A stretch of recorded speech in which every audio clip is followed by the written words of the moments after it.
Ñañas y ñaños queridos, ¿cómo es la movida con ustedes? ¿Cómo va la vida? Hoy estamos con un personaje definitivamente extraordinario del que ya les voy a hablar.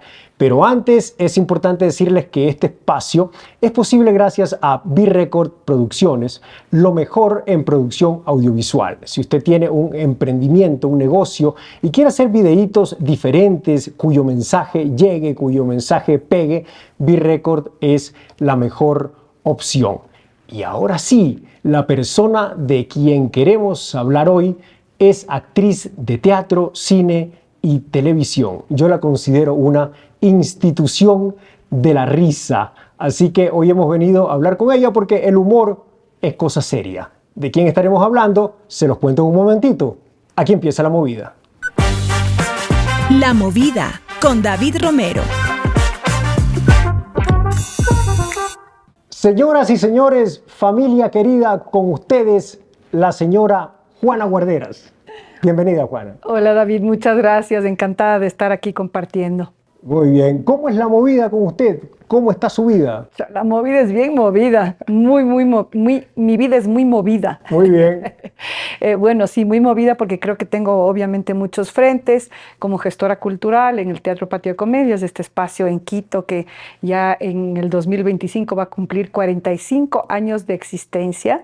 Este espacio fue fundado por mis padres y justamente donde estamos ahora, el Café de la Ópera, es ahora una iniciativa de mi madre, María del Carmen Albuja, que tiene 88 años y tengo el gusto de tenerla así con una energía y una vitalidad brutal. Mi padre Raúl Guarderas, que ya nos ve desde el más allá, él también fue obviamente un actor importante, tanto desde las tablas y lo histriónico, como también desde su capacidad de gestión cultural, no solo en Quito, sino inclusive en Machachi, como gestor también del famoso Paseo del Chagra.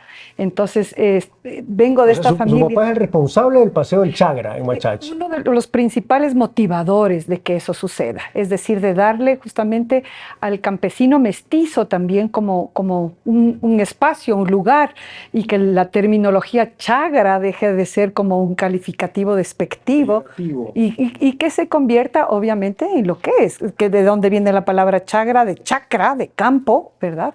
El hombre del campo. Y tú montabas a caballo también en la infancia, ya que hablamos de Machachi, ¿no? Sí. ¿Te gustaba mucho? Sí me gustaba, sí tuve por ahí algunas caídas, sí me asustaba también. Creo que los caballos son uno de los animales más bellos, pero así como al mar, a los caballos les tengo también mucho respeto. Sí, claro. Vamos a hablar entonces un poquito de esa niñez, ¿no es cierto? ¿Cuál es el momento más bonito que tú recuerdas de tu niñez? Algo que te quedó como una fotografía en el alma. A ver, yo creo que tengo estos recuerdos que se me mezclan la realidad y la ficción, es decir, lo que yo recuerdo, lo que yo seguramente imaginaba, lo que yo seguramente soñaba, todo se volvió una sola realidad y es esta edad mía entre los 3 y los 6 años, antes de entrar a la domesticación en la educación, yo creo que tenía esta posibilidad muy bella de que no había una realidad y una ficción diferenciada, todo era lo mismo. Vivíamos en una casa en el campo, justo frente a Machachi, en un pueblo que se llama Aluasí, una casa de mi abuelo paterno, José Ignacio Albuja, y era una casa que tenía en la parte de arriba como unos frescos pintados en la pared, ¿no? Y había una grada un poco parecida a la que tenemos aquí en el Café de la Ópera y en esta casona de la Mariscal, que tenía su descanso. Entonces yo me acuerdo que subía corriendo las gradas, me lanzaba por el descanso y sentía esta sensación de, seguramente solo era un gran salto, pero según yo y mi recuerdo, era volar. Entonces yo tenía este recuerdo de volar. ¿Cuál es mi principal recuerdo de la infancia? Que volaba. Que volaba. Que yo podía volar. Seguramente era, cuando ya tuve el uso de razón, era simplemente un gran salto, puede ser.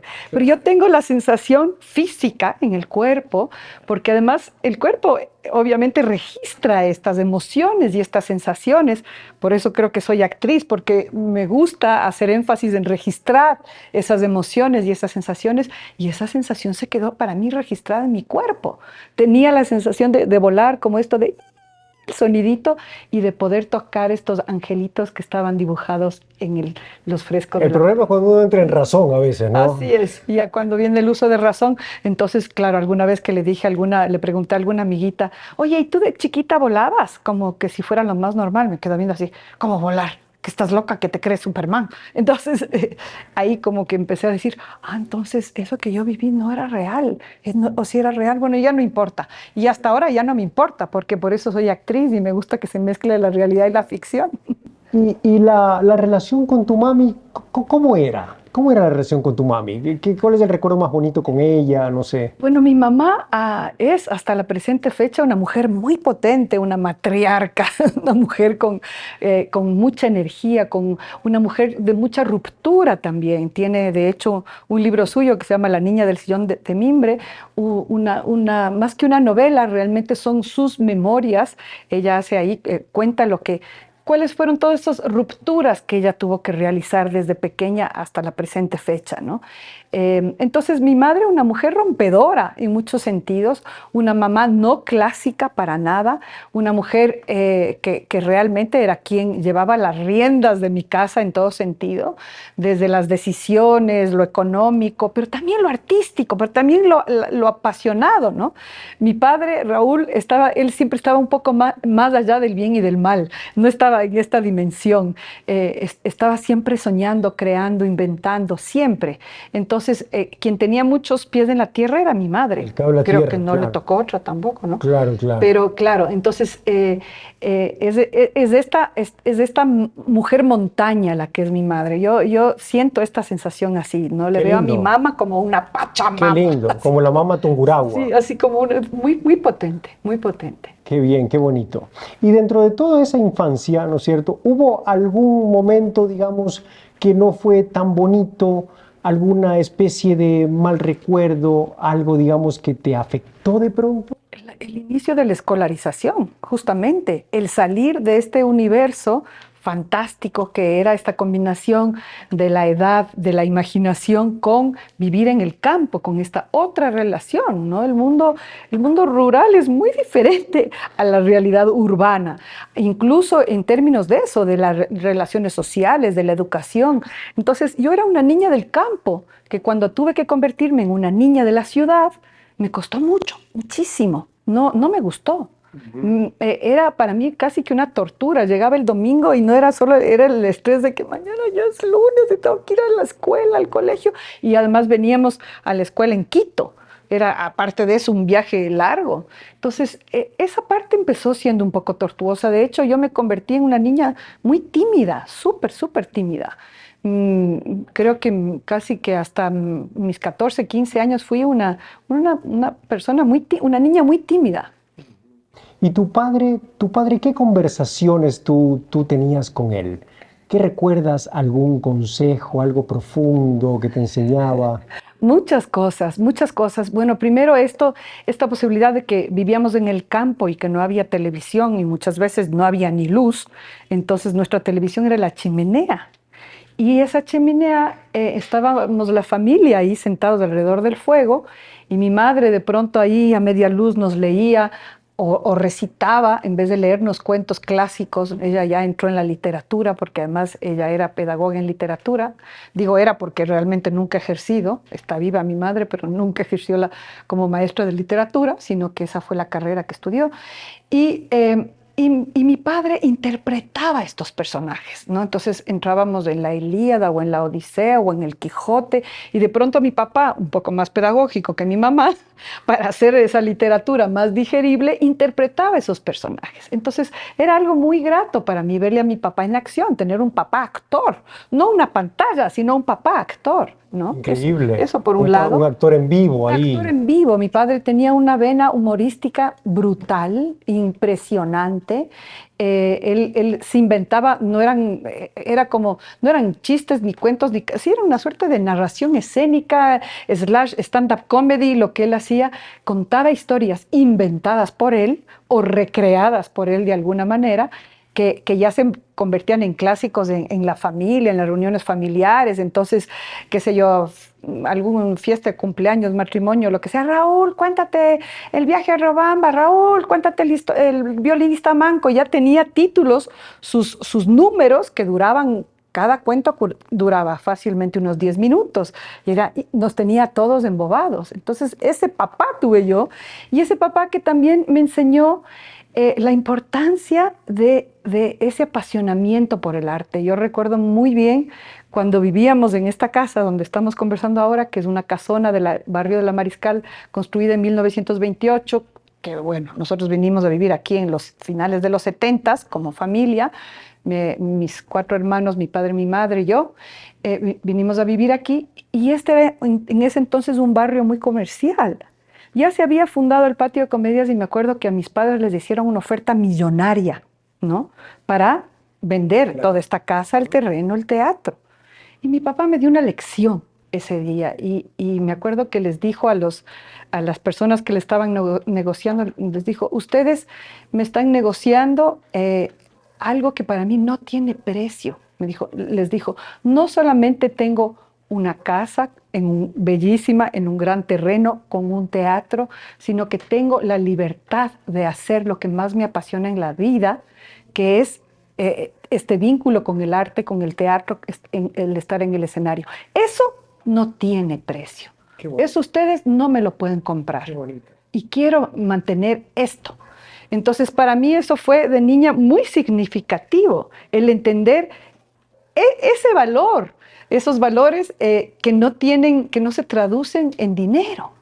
El entender que la felicidad, que el apasionamiento por el arte no necesariamente se traduce en dinero, aunque tenemos que, para ser profesionales de esto, poder vivir de eso, ¿no? Pero entender que de pronto yo tengo una cuenta en mi alma millonaria, porque he hecho lo que amo en la vida. Y ese ha sido para mí un gran placer, una gran satisfacción. No he frustrado ese deseo y me siento millonaria. Tal vez no tenga tantos ceros en mis cuentas, pero no me importa. O sea, y gracias a él estamos aquí conversando. Sí, seguro que sí. Cuando alrededor hay un montón de bancos y comercios y negocios, estamos conversando aquí, ¿no es cierto? En este oasis cultural que cultural, es el Patio de Comedias. Gracias a él. Sí, sí, sí. ¿Lo extrañas? Por supuesto que sí, y lo tengo muy presente, sus palabras, sus gestos, su forma de estar en la vida, ¿no? Esta capacidad histriónica incluso en la cotidianidad, pero no solamente hacia la comedia, sino también hacia la tragedia, porque también había ratos que se no sé si era parte del estrés o yo qué sé, pero también era muy melodramático, llevaba las cosas también a lo trágico. Pero siempre volvíamos a ese punto medio de la comicidad, ¿no? Ese equilibrio. Aprendí a entender también con él el equilibrio que da el humor. El humor también como una herramienta que nos pone frente al otro de tú a tú, porque el humor iguala. El humor rompe jerarquías, ¿no? El humor tiene una capacidad muy bella de comunicar, de conectar, de acoger, ¿no? Y eso creo que aprendí también de mi padre. Qué bonito. ¿Y lo has sentido aquí? ¿Has sentido su presencia aquí? Sí, aquí está, aquí está, claro que sí, por supuesto que sí. Qué bonito, qué bonito. Bueno, y yo creo que el tema, yo te decía hace un rato, el humor es cosa seria, ¿no? Sí. Es difícil hacer reír y es difícil hacer llorar. Sí. Yo tengo una curiosidad, como una persona muy ignorante en el tema del teatro, ¿no? ¿Cómo son esas clases? Venía ahorita pensando en el carro que tengo esa curiosidad, ¿no? Es decir, el rato que tú recibes una clase de teatro, cuando tú tienes que hacer llorar a la gente, ¿cómo se hace? Es decir, en la clase para llorar, ¿qué te dicen? ¿Te recuerdas algo trágico? ¿Recuerdas algo terrible? ¿Cómo logras llorar? Claro, bueno, por supuesto, hay muchas técnicas, obviamente, y estas técnicas stanislavskianas que tú acabas de mencionar, como lo de la memoria emotiva, etcétera. Hay montones de técnicas que nos podríamos quedar horas hablando sobre eso, pero para mí, en lo personal, la más importante técnica, después de conocer varias y distintas formas, uno se va como apropiando en el buen sentido de cuáles de esas herramientas le sirven. Y para mí, la principal herramienta de un actor es vivir la verdad, es creerse es creerse. Ok. Si yo estoy interpretando en este momento a una mujer o a una persona que está en este conflicto, lo que tengo que hacer es creerme ese conflicto, creérmelo, ¿no es cierto? Convertir esta ficción en una verdad. Y eso es lo bello también del teatro y de la actuación y del rito y del mito del teatro, que por más pandemia que hubo, el teatro no murió ni va a morir. Correcto. Porque está en nuestro ADN humano desde siempre, ¿no? Porque es esta posibilidad de que el público sea cómplice de este juego. El público que viene aquí, que entra hoy, ahorita al patio de comedias, viene de cómplice de un juego, de una suerte de voyerismo, vamos a decirlo así. Viene a ver una verdad que sabe que no es verdad, porque sabe que es teatro. El público sabe que va a haber un actor que va a hacer teatro, ¿cierto?, en escena. Pero el actor tiene que convencerle que eso es verdad. Correcto. ¿Y para hacer reír es igual? Para hacer reír es ¿Cómo igual. te mentalizas para hacer reír? Mira, para hacer reír, para mí una de las cosas más importantes igual, porque hay muchas técnicas de abordar el humor, ¿verdad? Muchas de las cuales aprendí de mi padre, pero muchas de mis trabajos y técnicas del humor también las aprendí de uno de mis mejores maestros para el mundo cómico, que es Guido Navarro, que él fue el director del Teatro del Cronopio y el director de La Marujita se ha muerto con leucemia, y como 5 o 6 espectáculos que trabajé bajo su dirección. Y entonces hay obviamente unas técnicas muy específicas, ¿no es cierto? Está la técnica del teatro gestual, el lenguaje del clown, del bufón, de la máscara, de la comedia al arte, etc. Pero yo creo que el kit para un actor cómico es no tenerle temor al ridículo. Correcto. No tenerle ningún temor al ridículo, disfrutar de ese ridículo y reírse de sí mismo. Claro. ¿No? Para mí esa es una clave. Entonces yo logré llegar a ese punto de no tenerle temor, ¿no? Los seres humanos vivimos mucho de estas apariencias, de las formas, y no queremos romper la forma, y estamos buscando siempre la forma, ¿no? Es una de las cosas más difíciles, aprenderse a reírse de uno mismo. Aprender a reírse de uno mismo ya es terapéutico. Yo fui aprendiendo de a poco. Sí. Y el momento en que lo logré fue como una liberación. Tal cual, David, tú lo has dicho. Yo creo que es terapéutico, es necesario. Ojalá todos pudiésemos pasar por esa posibilidad de reírnos de nosotros mismos. Es para mí un símbolo de inteligencia. Wow. Vean, yo estaba viendo, entre las cosas que estaba un poquito leyendo sobre ti, tú te autoidentificas como Karishina. Sí. Tú sé que eres, pero la que lleva la bandera de las Karishinas, ¿no? No sé si la que llevo la bandera, porque seremos muchas Karishinas, no soy la única. Hay montones de Karishinas, las Karishinas en bici, montones de Karishinas. Que viene del quichua eso, Sí, ¿no? ajá, viene del quichua, quiere decir Kari, en quichua es macho, Shina quiere decir como, o sea, es como macho o como hombre. Ajá. Es decir, esa licencia. Mira, yo cuando justamente le veía a mi papá, que con su personalidad, con su forma de ser, realmente yo le veía y decía, el man está sentado en la tapa de la olla de la existencia y le vale carpeta lo que la gente piense, ¿no? Y yo quiero sacar esa licencia. ¿Cuál es esa licencia? Y es el humor, para mí, una de esas licencias. Y la otra licencia que siento yo que para mí fue importante fue esa licencia que me autoasumí, que alguna vez mi hermana, que es inmediatamente mayor a mí, que le amo, mi ñaña Carmen, que ella sí es chef y ella sí es una persona que desde muy pequeña era muy estructurada, muy ordenada, muy organizada. Y yo siempre fui caótica, desordenada. Y creo que la peor tortura para mi hermana era compartir su habitación conmigo, porque ella tenía todo el lado de su cuarto perfecto y el mío era una montaña de desorden. Y entonces a ella le encantaba la cocina. Y la primera vez que yo quise entrar a la cocina para ver qué hacían, cómo hacían, que realmente entré a la cocina guiada por algún olor rico que me llevó a la cocina, ¿no? Porque me llamaba la atención. Y la primera vez que cogí un banquito para pararme a ver qué es lo que hacían en la cocina, porque era pequeña, mi hermana me dijo, váyase de aquí porque esto es una Karishina. Y entonces yo dije, a ver, ¿qué? Entonces entendí, yo vivía en el campo, entendía perfectamente qué quería decir ser Karishina, y dije, sí, pues como dirían los cuencanos, ojo, pues ya, eso voy a hacer, Karishina.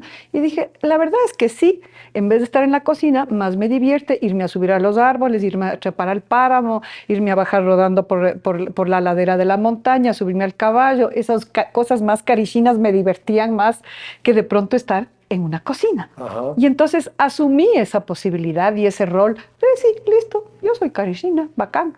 Y luego eso se volvió cada vez más fuerte porque sentí que era una licencia, efectivamente, para poder hacer de mi vida lo que yo quiera sin tener que pasar por esos esquemas de, tú eres mujer y como mujer solo puedes hacer esto y puedes solamente cumplir estos roles y tienes que vivir en estos horarios y te tienes que vestir de esta manera y tienes que ser mamá a tal edad y tienes todas estas cosas que fue dando la posibilidad de ser esa mujer tan libre que ha sido siempre. Yo siento que sí y agradezco en gran medida esa posibilidad de libertad. Sí. ¿Y cómo una Karishina se mete a MasterChef? Eso es una cosa que no tiene coherencia. Eso pregúntele a Teleamazonas.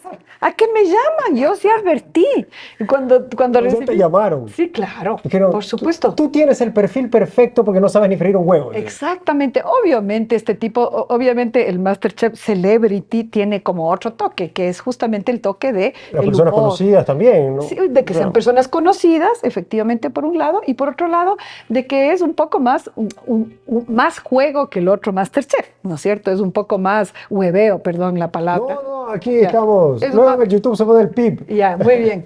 Entonces, claro, yo dije, bueno, cuando me propusieron, obviamente la primera respuesta que dije es, mire, yo soy súper Karishina, o sea, yo no soy el perfil para MasterChef, olvídese. No, por más celebrity que pueda ser, ¿no? Y que obviamente también uno puede entender que ellos buscan en este rango de celebrities, así como tenían que tener jóvenes youtubers, obvio que tenían que tener una mujer de la sierra de cierta edad. Y yo creo que cumplía ese rol y con una personalidad que de pronto iba a jugar ahí, que eso es lo que ellos quieren, una posibilidad de que uno entre al juego en este MasterChef. Porque al final es eso, ¿no? Sí, por supuesto. Y hay roles y la gente se cree del que es más bravo, del que es más chévere, del que es más alegre, del que es más gruñón, y realmente está como la gente cumpliendo un papel también. De alguna manera, sí, también, pero también y yo sí quiero como romper un poco este mito de que muchas veces creen que, no, es que lo de ustedes es guionado, ¿no? ¿Cómo va a ser posible un pobre guionista que se la meta en la personalidad de 23 personas? Claro. No, obviamente eso no es guionado. Correcto. Obviamente hay unas actividades que tenemos que hacer, unas pautas, obviamente, del juego en sí de MasterChef, ¿no es cierto? De cuáles son las reglas de MasterChef. Claro. El tiempo, los ingredientes, el trabajo en equipo, las cosas uno solo. O sea, hay ciertas cosas que además yo acepté, porque cuando me hicieron la primera llamada yo dije, no, yo no. Y cerré el teléfono, le dije a la persona que me llamó, déjame pensar. Y cerré el teléfono y mis hijos me dijeron, mamá, ¿cómo no vas a ir si a ti te encanta ver MasterChef? Y entonces dije, es verdad, yo veo MasterChef. Sí veo, o sea, es de esos programas. O sea que hasta las broncas y las antipatías son reales, digamos. En gran medida, por supuesto. Porque no todo el mundo es afín con todo el mundo, no se todo el caen mundo mal. y yo debo decir que para mí fue muy grato el tiempo en el que estuve en MasterChef, porque estuve en el tiempo en que realmente todos pasamos súper bien. Todo era felicidad. Todo era mucha felicidad, mucha diversión. Ya empezaban a haber ciertas cosillas por ahí, pero todavía nada grave. Y yo obviamente no quería estar en esos desenlaces un poco más complicados. Y entonces, gracias a mi karishinismo, siendo coherente con mi karishinismo, fui descalificada en tercer lugar. O sea, saliste rápido por Salí Karishina. rápido por Karishina, ¿por qué más? Pero pasé súper bien y yo tengo esa experiencia registrada en mi vida como check de una experiencia extraordinaria. Mira, uno nunca tiene que decir nunca. Cuando empezaron a hacerse los realities, yo decía, jamás en mi vida participaría en un reality, jamás. Y MasterChef a la larga es un reality. Sí, correcto. Entonces uno nunca tiene que decir nunca. Finalmente participé y de verdad que es de una de esas experiencias que no me voy a olvidar.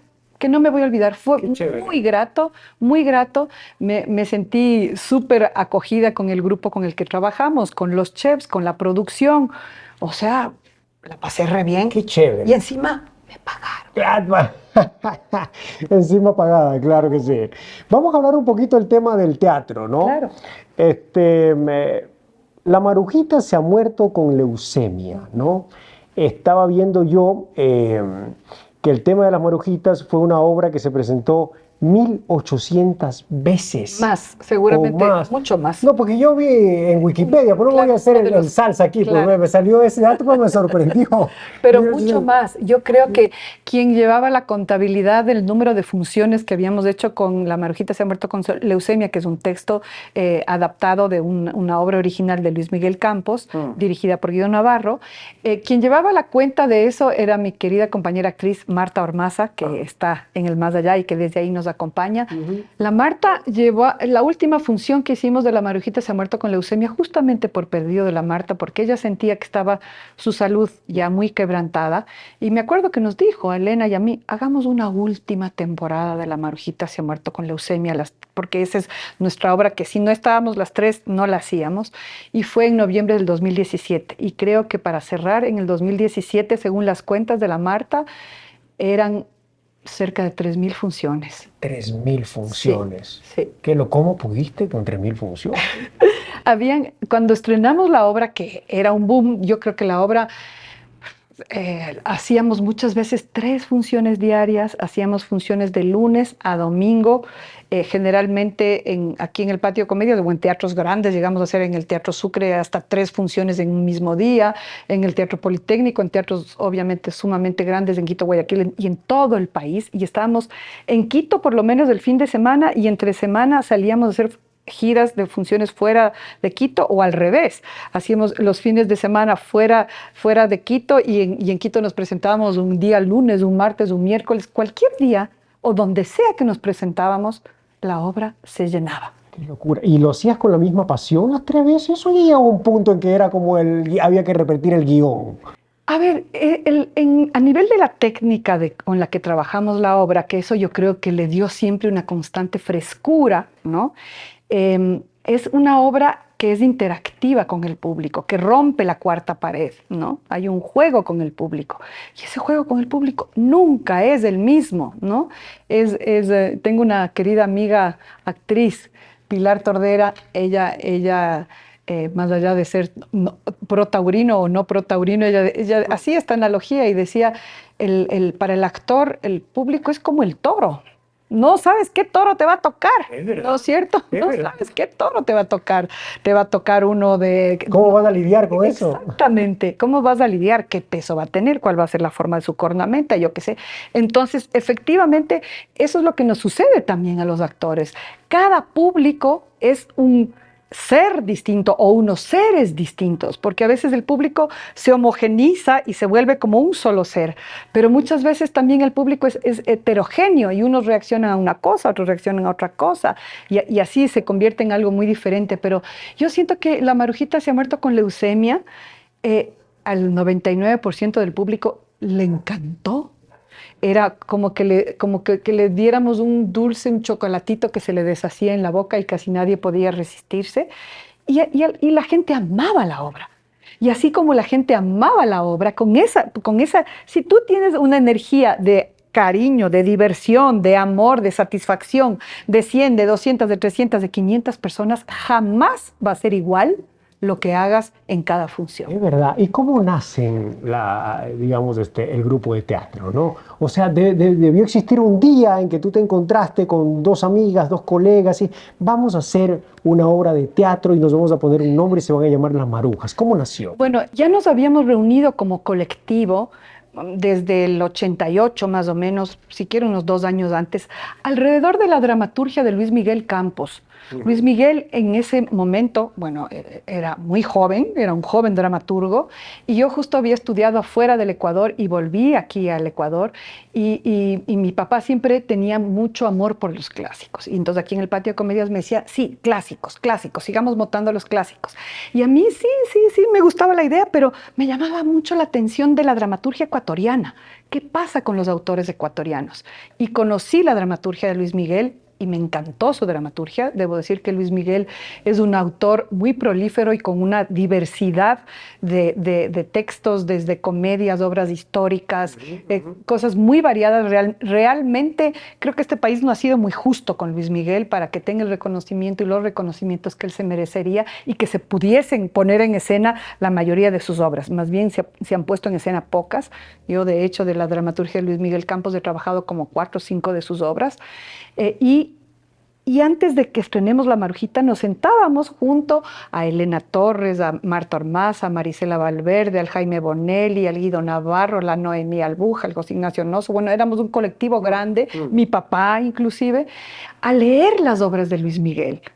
Y a fascinarnos con esa posibilidad de poner en escena, pero sus mejores obras, sus obras de gran formato, eran para mi punto de vista y para mi gusto, son las más bellas, las más potentes de Luis Miguel, pero son obras que requieren ser montadas en un teatro como el Sucre y con elencos grandes. Entonces, a un momento dado, nuestros deseos un poco se esfumaban por esa dificultad de producir grandes elencos. Llegamos a un punto, estuvimos a punto de estrenar una adaptación suya de la novela de su madre, de Alicia Yáñez Cosío, Más allá de las islas. Estuvimos ya cerca de estrenar esa obra, pero surgieron cosas y ya no se dio el estreno. Y ahí como que todos, después de haber girado alrededor de su dramaturgia, un poco nos desinflamos. Y ahí Luis Miguel nos sorprendió y nos dijo: vean, Wambras, chicas, nos convocó a Marisela Valverde, a Marta Ormaza y a mí, y nos dijo: vean, chicas, tengo este texto. Es un juguetito escénico, se llama La Marujita. Yo me acuerdo que desde el primer día que lo leí me pareció súper divertida. Me enamoré del personaje de la cuencana, ya le eché ojo. Y bueno, y ahí fue cuando iba a dirigirnos Luis Miguel mismo, pero a Luis Miguel le salió una cuestión con una película de Juan Esteban Cordero, que falleció, el hermano de Sebastián Cordero, y se fue a hacer la película Sensaciones, pero nosotros ya estábamos embaladas, Marisela Valverde, la Marta Ormaza y yo, con hacer la obra, y le invitamos a Guido Navarro para que la dirija. La estrenamos en el año 90, sin pretensiones. Habíamos organizado que sean 6 semanas, la estrenamos aquí en el Patio de Comedias, pues yo me encargué de gran parte, y el Patio de Comedias de gran parte de la producción, es decir, conseguir los recursos para escenografías, vestuarios, con lo que teníamos todos íbamos armando y poniendo cosas. Se estrenó la obra para 6 semanas, que era como en ese entonces estrenar una obra y tener las 6 semanas en temporada era ya bastante y muy bien. Y de pronto nos dimos cuenta que que la obra se convirtió al día siguiente del estreno, se convirtió en un boom, y la gente hacía cola hasta la vereda de afuera del Patio de Comedias y daba la vuelta, y nosotros dijimos: ¿qué es esto? ¿Qué pasó aquí? Guido Navarro, el director, él siempre pensó que esa obra, sí nos decía, esta obra va a impactar, va a pegar. Y entonces, a partir de ahí, este nombre de Las Marujas no es un nombre que nos ponemos nosotros, sino es un nombre que el público nos pone. Ya. Entonces, Marisela Valverde tuvo que salir del montaje por una cuestión de salud, y entró Elena Torres, y entonces se quedó este elenco definitivo: Marta Ormaza, Elena Torres y yo, quien desde el 91 hasta el 2017 hicimos estas aproximadamente 3,000 funciones, y no solo eso, sino que nuestros personajes de Las Marujas, como el público nos denominó, ese nombre nos puso el público, como lo digo, de alguna manera salieron de la dramaturgia de Luis Miguel, y empezamos nosotras a escribir los textos, porque los personajes tenían mucha carne. Y empezaron a hacer vida propia, como dicen por ahí. Vida propia. Entonces empezamos a trabajar desde esta dramaturgia del actor y a escribir nosotros mismos los textos y los guiones, y tenemos con los mismos personajes de Las Marujas una suerte de spin-off, como Las Marujas entre Violetas y Braguetas, Las Marujas que viejas para verdes, Las Marujas entre Tereques, Las Marujas asambleístas, Las Marujas navideñas, así. Ese de qué vieja para verdes era por un tema ambientalista, sí, ¿no? Sí, un tema ambiental. Y yo no te quiero poner en compromiso, pero ¿tú recuerdas, digamos, esas líneas, esas partes que más el público explotaba de la risa y de las carcajadas? ¿Las recuerdas? ¿Pudieras regalarnos un poquito de eso? ¿Es posible? Déjame pensar, sí. Bueno, hay una parte que hablamos de las típicas cosas de las recetas, y entonces la quiteña, el personaje de Elena Torres, nos va a dar la receta de las humitas, y ahí está esta pequeña discusión que tenemos entre las tres, ¿no es cierto? Y entonces ella dice las choclotandas, dice la quiteña, las humitas son las choclotandas, la costeña, que hacía el personaje de la manavita, Marta Ormaza, y las humitas. Y yo decía: no, hombre, eso sería eso se llaman los chumales, chumal. Entonces, por ejemplo, esta receta del chumal. O tenía estos textos de mi personaje así medio grandilocuente cuando siempre ensalzaba a Cuenca, ¿no es cierto? ¿Y cómo lo hacías? A ver, Si lo puedes actuar un poquito. Voy a recapitular un poco, porque esa obra no la hago desde el 2017, y ya son 7 años. La última vez voy a tratar de acordarme ese texto. Digo, nosotros no tenemos palacios de carondeletes, ni 8.000 conventos como tienen en Quito, pero la base de la cultura ecuatoriana está radicada en Cuenca. Ese era uno de los textos. Muy bien, muy bien. ¿Y cómo recuerdas a Marta Ormaza? La Marta es como mi ñaña, es como mi hermana. Construimos una relación, creo que bien importante para mí en mi vida. La Marta fue un referente, es un referente para mí importante siempre, desde la parte humana, desde la parte creativa. La Marta, una mujer súper generosa con todo, con su vida, con su casa, con su ropa, con sus conocimientos, con ella misma, conmigo siempre tuvo una apertura muy linda, muy chévere. Dificultades también, porque obviamente en una relación, cuando tienes esta relación como te pasa con los hermanos, tienes momentos lindos, pero obviamente tuvimos momentos difíciles de tensión, de contradicción, de bronca, de reencuentro, porque siempre estaba un amor muy profundo, no solamente por lo que nosotros éramos, sino porque lo que nosotros hacíamos. El teatro siempre fue más fuerte que cualquier cosa, y el teatro nos hizo callarnos y aprender a manejar nuestra inteligencia emocional y volvernos a subir al escenario sin bronquearnos, superando eso, ¿no? Y eso tuvo que ver mucho el público y la necesidad del público de que nosotros estemos en escena. Entonces tuvimos que dejar de lado muchas veces nuestros egos, nuestras vanidades, nuestras cosas así, para superar las cosas y volvernos a subir al escenario. ¿Y alguna anécdota con ella bonita que tú recuerdas? Un montón de anécdotas. Sí, pero una que te marcó. A ver, nosotros fue una experiencia loquísima.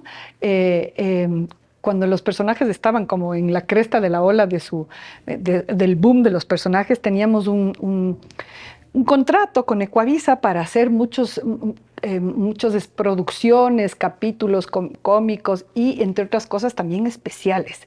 Hicimos un especial en Río de Janeiro por el Carnaval de Río. Y fuimos las 3 vestidas de marujas a estar allí en el Carnaval de Río las 24 horas.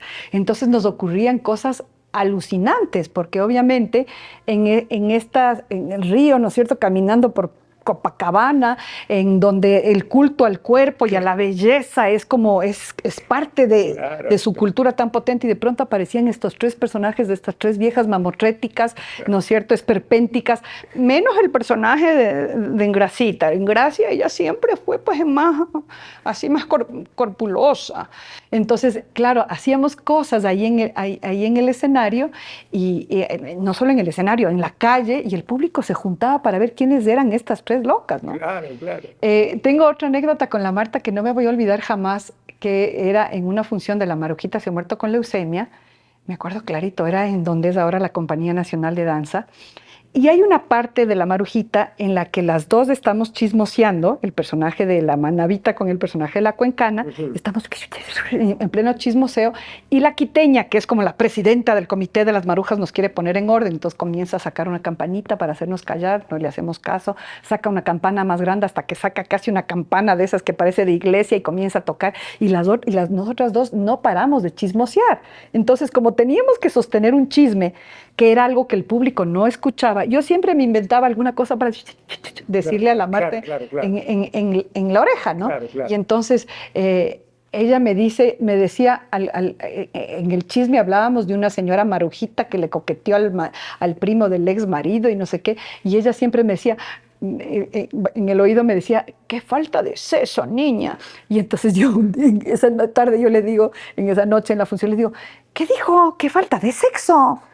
Pero el público no.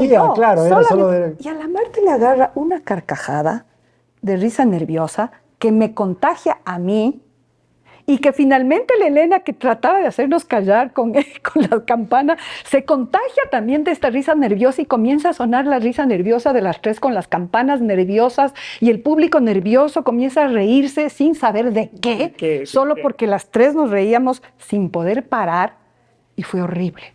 fue horrible porque no podíamos parar y porque la risa nerviosa puede ser un momento súper complejo de parar y de detener. Claro. Y no podíamos detener y el público se reía y nosotros nos reíamos y tratábamos de recuperar nuevamente el texto de la obra y nos volvía a agarrar el ataque de la risa porque era un ataque y yo me acuerdo que solo me caían lágrimas de tanto querer aguantar la risa que teníamos.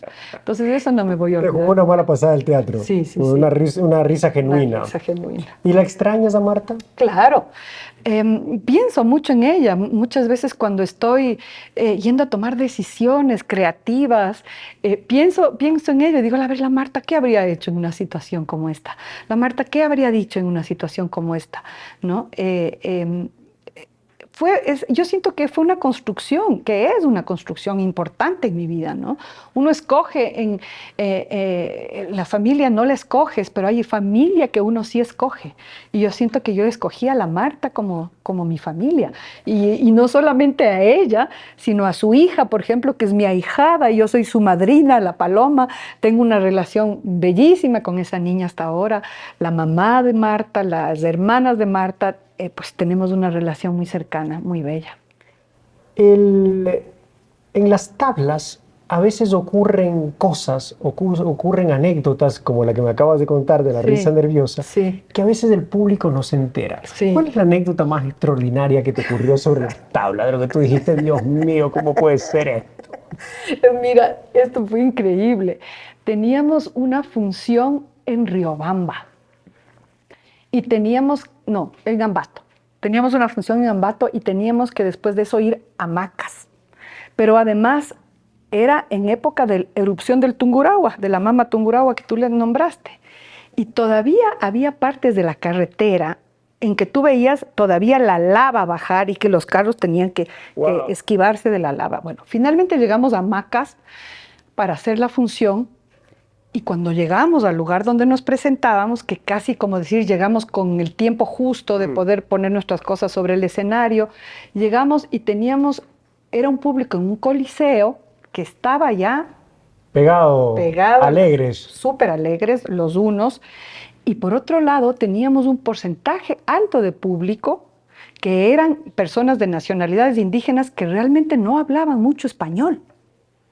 Y de pronto llegamos a este público que estaba, por un lado, sabíamos que las personas, que teníamos un alto porcentaje de público que no nos iba a entender. Y por otro lado, teníamos a este público que estaba petroleado, gracias al petróleo, justamente. Entonces decíamos, ¿qué hacemos? Y entonces presentábamos esta obra de Las Marujas que Viejas para Verdes, que tenía que ver justamente con el tema ambiental. Y el contenido de la obra es que los personajes salían de la sierra en un aparato que nos inventamos a nivel de nuestra creatividad e imaginación, que era como esta suerte de vehículo que se convertía en avión o en carro y viajábamos desde la sierra, la costa y llegábamos al oriente. Y terminaba el viaje en el Yasuní. ¿No?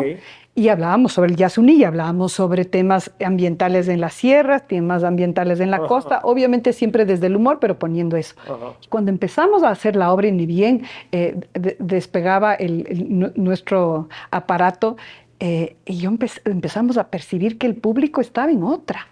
Y que la obra, yo decía, Dios mío, nos falta todo el recorrido, entre mí decía, nos falta todo el recorrido de la sierra, la costa, para llegar a la Amazonía, al Yasuní.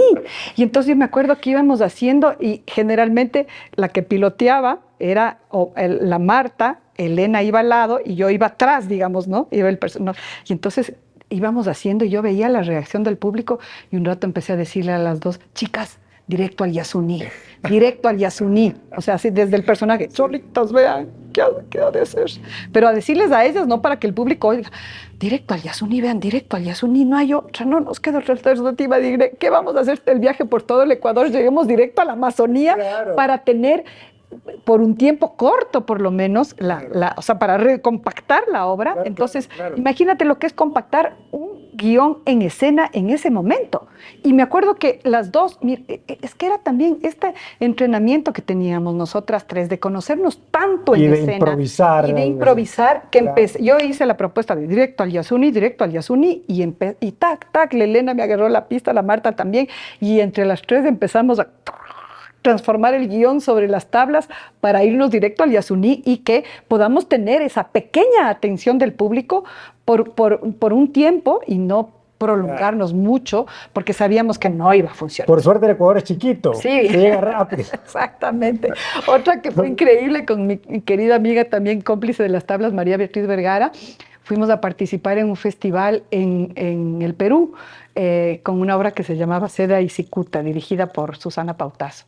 Y hicimos las presentaciones en el festival, en Lima, en Trujillo, y estábamos en Lima y nos consiguió el festival una presentación para un colegio. Fuimos al colegio y todo iba muy bien, con los estudiantes súper bien. Faltaban unos 8 minutos para que se acabe la obra. Cuando suena la campana de que ya se acabaron las clases, ¿cómo se llama eso? La alarma, la campana del colegio. Suena la campana. El timbre, decíamos, cuando iba pelado en el poste. timbre, ya sonó el timbre. ¡Trin! Y La alegría más grande de la vida, el timbre. exacto, y todavía no se acababa la obra, y por más que los chicos estaban súper enganchados, pero tenían que salir a los buses. Y de pronto, en cuestión de segundos, ¡pac!, el teatro se nos iba vaciando y nosotros no habíamos terminado la obra. Y entonces me acuerdo que yo igual le decía a la bacha, al final, saltémonos al final, saltémonos ya, para poder por lo menos cerrar y que los últimos que se iban levantando por lo menos vean el cierre de la obra. Una noción de fin. Exactamente, pero imagínate lo que era tener un público de unas 300, 400 estudiantes y que de pronto ¡pac!, iban desapareciendo. El timbre se fueron. El timbre y se Qué fueron. locura. Y en este transitar, en este caminar del teatro y de la vida, hay cosas anecdóticas y hay cosas chéveres para recordar, pero también hay episodios ingratos. ¿Has tenido malas experiencias en este mundo del teatro? ¿Algún episodio de machismo o algún tema de empresa que te contrató y te quedó mal y por eso, digamos, tuviste dificultades económicas? ¿Qué episodio recuerdas como muy ingrato que te marcó? Es el episodio, uno de los episodios más ingratos que he tenido yo fue un día que me llegó a mí, o sea, que le llegó al Patio de Comedias un documento legal que era una determinación presuntiva de cobros retroactivos por impuestos de espectáculos públicos por el monto de $350,000. No. Sí. Yo solo recuerdo que ese día entendí claramente esta metáfora de trágame tierra, porque era como, lo único que quería es que la tierra se abra y me trague y desaparecer. Fue una cuestión, bueno, es una larga explicación, pero voy a tratar de hacerlo lo más corta posible. Son estos temas que existen en nuestro país en los que no hay, hasta la presente fecha, por más que haya un Ministerio de Cultura, por más que haya una ley de cultura, no existe realmente una intención concreta de las instituciones públicas, ni del Ministerio de Cultura, ni de las Secretarías de Cultura, de realmente hacer un franco y sincero fomento a la cultura. Y habíamos tenido en esto de los espectáculos públicos, que es un arma muy de doble filo, porque espectáculo público podía ser desde obviamente un campeonato de box, un espectáculo de fútbol, un partido de fútbol, los toros del karaoke, la pelea de gallos, el concierto de Shakira, o nosotros, todos estábamos en la misma bolsa, pagábamos unos impuestos bastante altos, o sea, supuestamente debíamos pagar, cuando yo empecé a manejar el Patio de Comedias en el año 90, el 25% de nuestra taquilla. Imagínate lo que sería eso. El 25% de la taquilla teníamos que darle al municipio.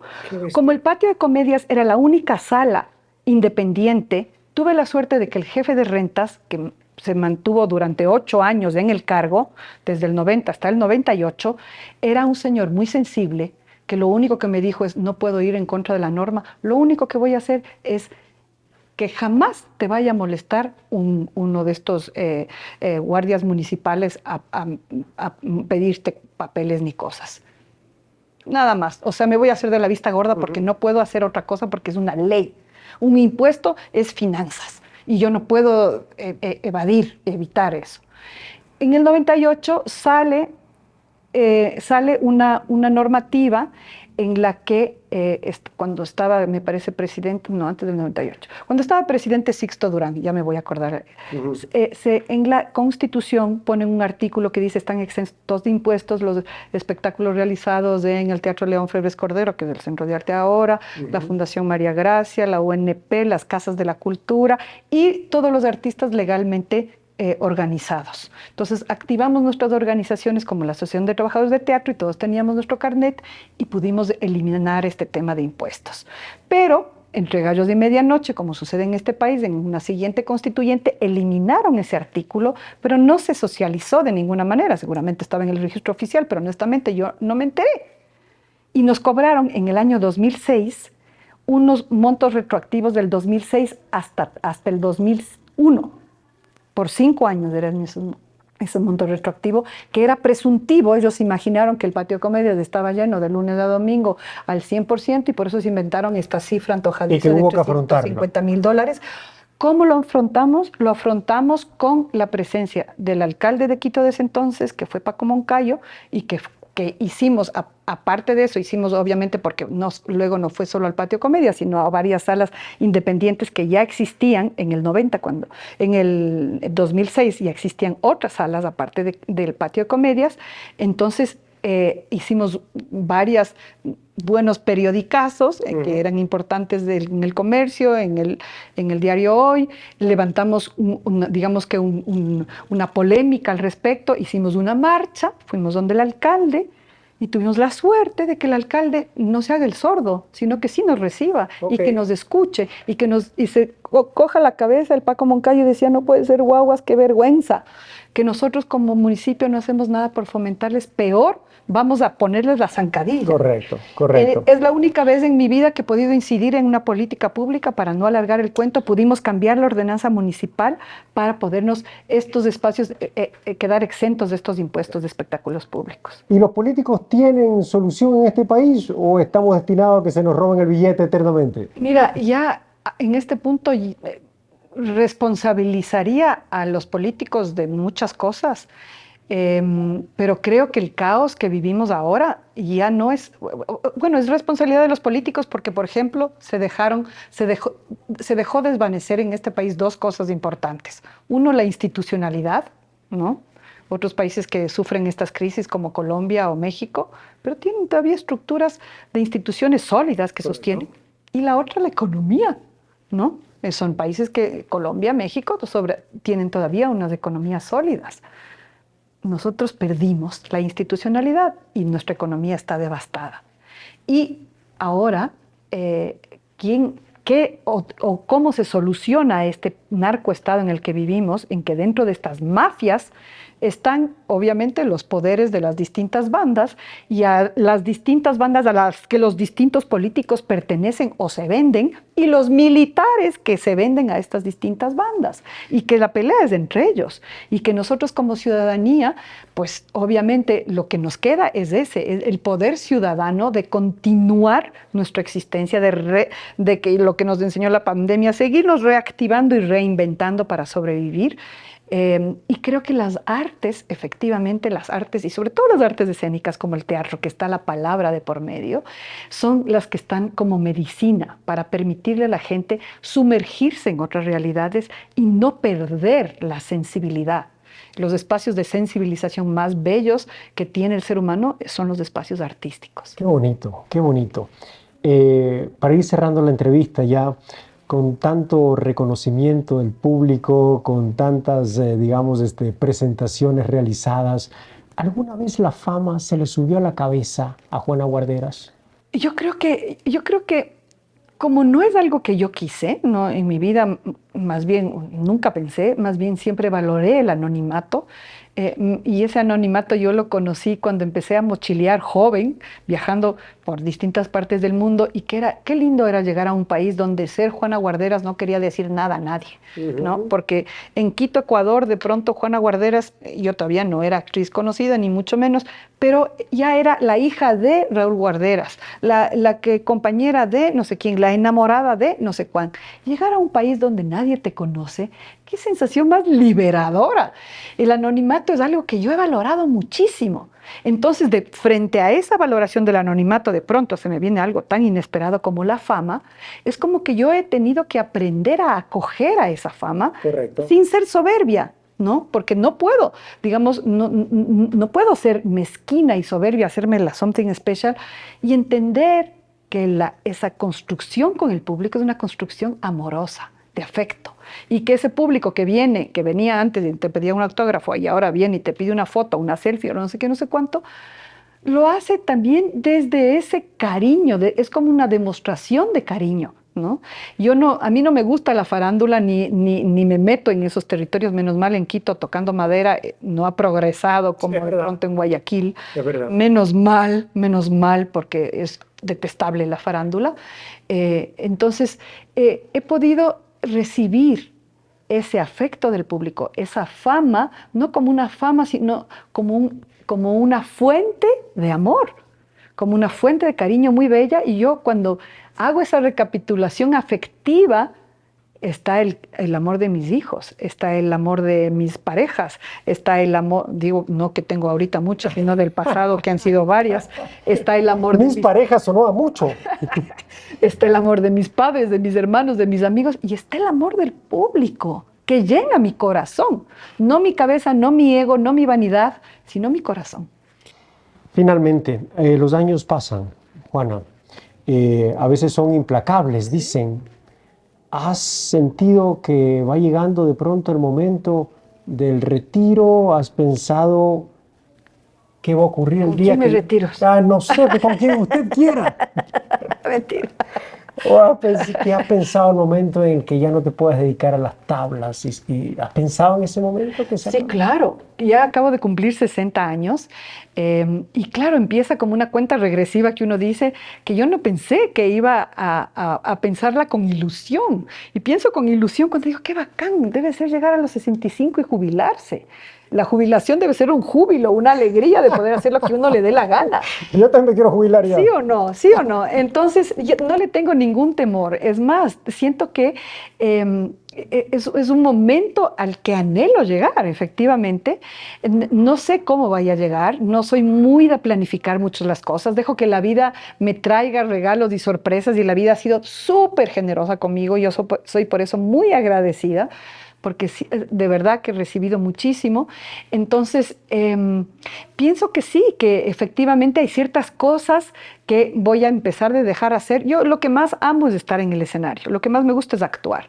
Voy a estar, obviamente, impulsando el trabajo de la gestión cultural del Patio Comedias. Seguramente voy a incursionar en algún momento en dirección escénica. Uno de mis trabajos mi experiencia más bonita en dirección ha sido Papacuna, que es esta obra que dirigí sobre la diversidad de la papa nativa con el colectivo Llama.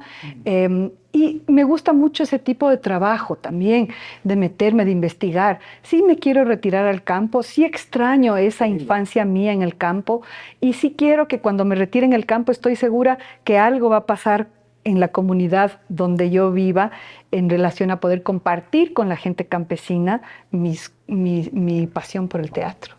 Y empezamos hablando del campo y terminamos en el campo. Mira, qué bonito. Y tienes un personaje en el que estás trabajando para adelantarle al público una nueva obra, un abrebocas. ¿Qué nos dices? Bueno, este mes de agosto para mí es un mes bello e importante porque están dos de mis monólogos más queridos en escena.